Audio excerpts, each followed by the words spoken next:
celebration of love, I'm thinking about, as we were talking about earlier, the house wall community created, by Black trans women in relationship to church, creating a campaign to get rid of Black queerness out of Harlem, and it grows and it migrates and it morphs from drag ball to house ball in the late 60s to early 70s, and creates this thing called houses. After Stonewall, you began to see the construction of all of these gay infrastructures. We have gay pride because of Stonewall. And white gay men created these ghettos, white gay ghettos, where they could shop, gym, bank, party in their community. So Chelsea in New York City, Castro in San Francisco, Montrose in Houston, Texas, Adams Morgan in DC. But Black and Latino LGBT community had to live in the social minefields of homophobia in their community.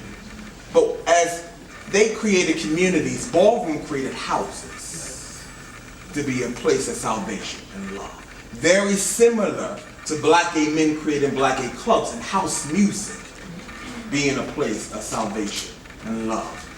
You particularly being in the, so it's interesting your notion about being your minister notion, but you also being a place in Boston. It's a very different city than New York City.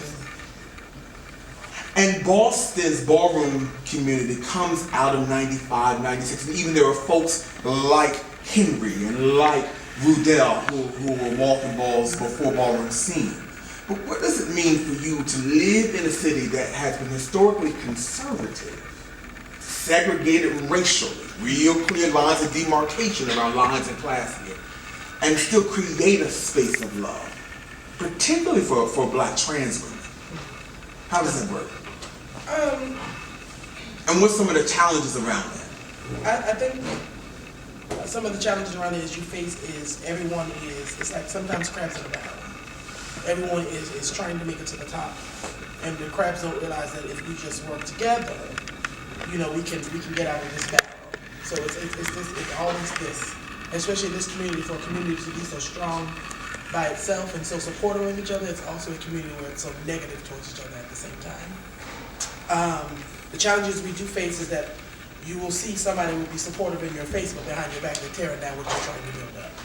And you will see that the same person who's helping you build up, you don't realize that they're pulling out the bricks at the same time that you're putting up to build up to make a foundation to be strong enough. You'll see that in this community where trans women are not respected to the point where, guess what, they're still a woman, I don't care what they were doing.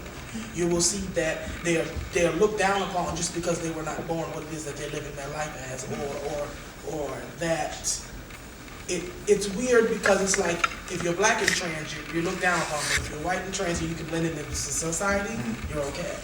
But if you're Black and trans, your job worth is being a secretary, or your job worth is being a cashier or something like that. Wherefore, if you're white, you can sit on a business board, or if you're white and they don't know that you were born what you were born, then it's okay to sit amongst people who can be of high class and high standards. And it's a problem because it's like everybody has a brain and everybody can soak up the knowledge that they need to sit on a board.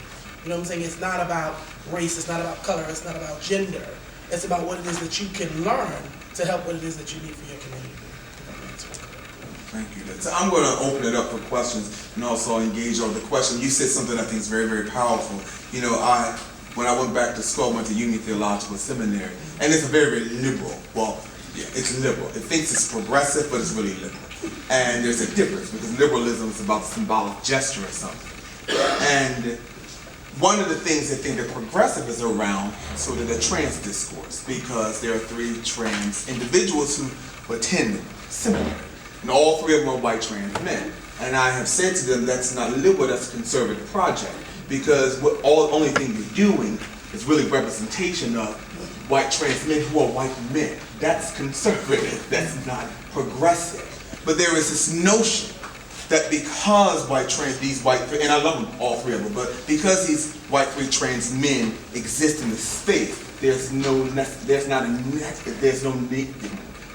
need to be much more inclusive of trans folks of color. So we don't necessarily interrogate race or racism within a larger community. So I think. So. I got the first question. My question. My question is for Tyra and Athena.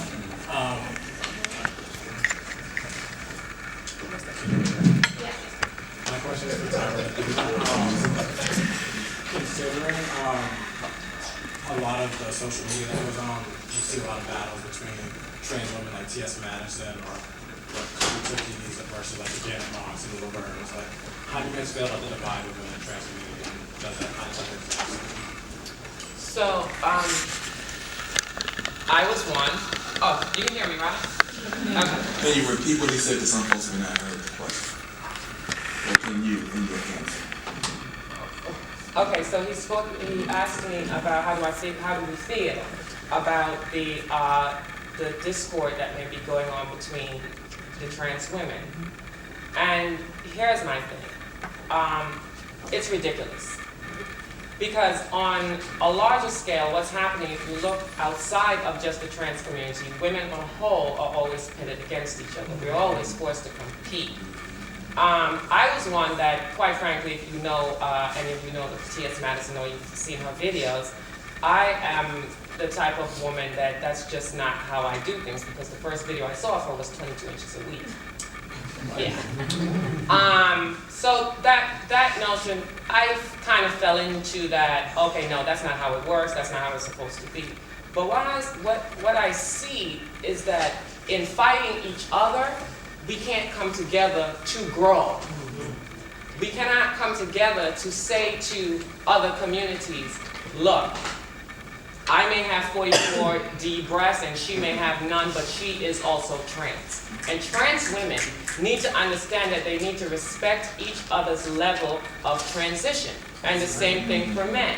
You do not just wake up one day and say, okay, this is what I was, this is who I am. You may say that, but you may not look that.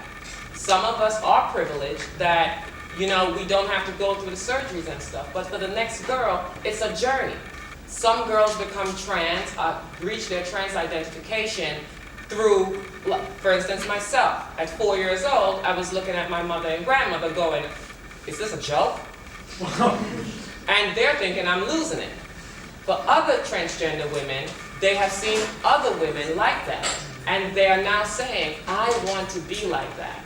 And the role models that they see are those that are the escorts, are this. So now you have the trans women who have 9-to-5 jobs or careers versus the escorts.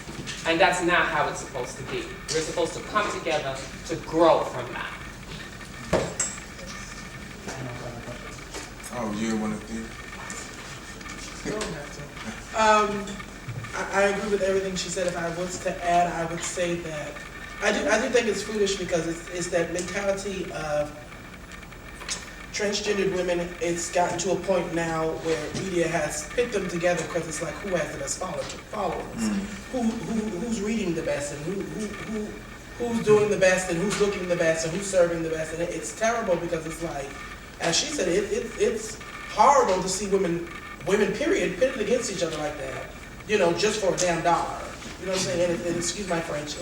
It's terrible. It's terrible to see women pitted against each other just for a dollar or for a follower or for a like or a $20 donation or somebody to send you some hair for you to sponsor on your YouTube channel. It's terrible.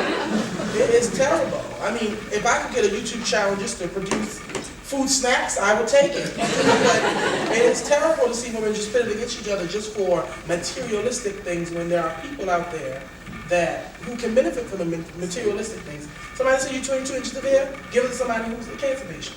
Somebody gives you some money that you really don't need because your refrigerator is stocked. Feed a homeless person.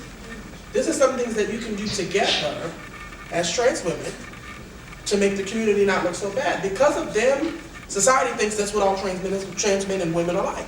This is exactly what they think. They walk around with their things hanging out, acting stupid and acting crazy. Trans women like to get high, acting stupid and acting crazy, record me, you know, acting stupid on these drugs.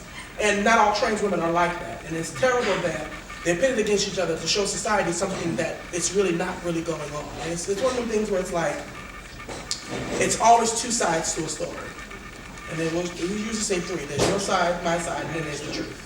So it's like, you know, but somewhere along the line, if you get your side and her side, it meshes into the truth, because it's two sides to it. You have your lifestyle that you may like, drugs and everything of that nature. She may have the lifestyle of the 9 to 5, and coming home and cooking and relaxing with a glass of wine. Then eventually it comes together, and meshes together as a story.